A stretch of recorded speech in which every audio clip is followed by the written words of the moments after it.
Ils sont grands électeurs.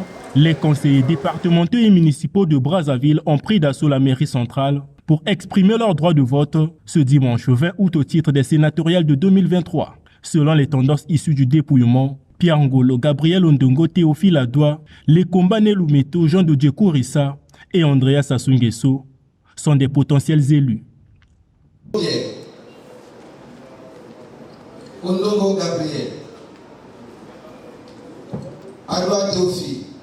Élus, oui, mais les défis à relever sont énormes pour cette nouvelle législature. Ils ont donc pour obligation de répondre aux doléances émises par ces élus locaux lors de leur descente de campagne. Ili Chilavi Sekongé, faisant partie du dit conseil, les appelle à la responsabilité sans faille pour propulser le développement socio-économique de la ville capitale. Nous leur avons présenté un certain nombre de difficultés d'ordre social et économique que rencontre la population. L'État a toutes les possibilités en termes d'exécution budgétaire, en termes de contrôle de l'action et en termes de transfert des lignes de crédit qui doivent revenir à la commune.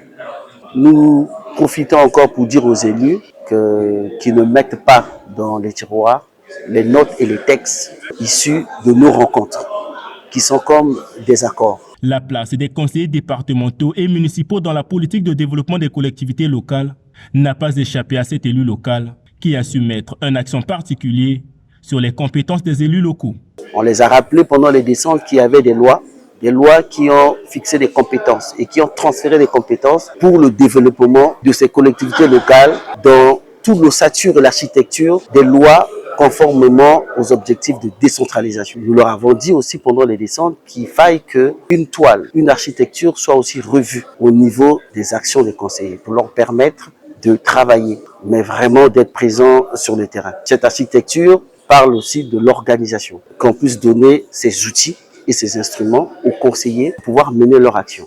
Une architecturale organisationnelle qui permettra de mettre la lumière sur le véritable rôle du député dans une circonscription qui demeure encore floue pour le Congolais lambda. Vous voyez par exemple, lorsqu'on se retrouve au niveau des circonscriptions, au niveau des arrondissements, vous avez une population qui ne cesse d'acculer les députés.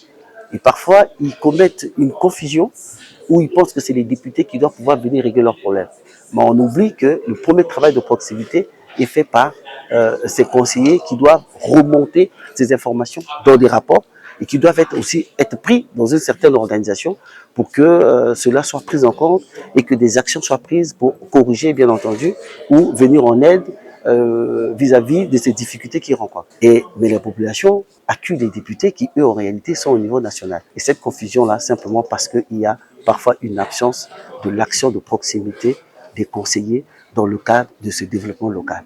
Les tendances étant connues, tous les yeux sont désormais rivés sur la CNEI, Commission nationale électorale indépendante, entité habilitée à rendre publics les résultats issus des urnes.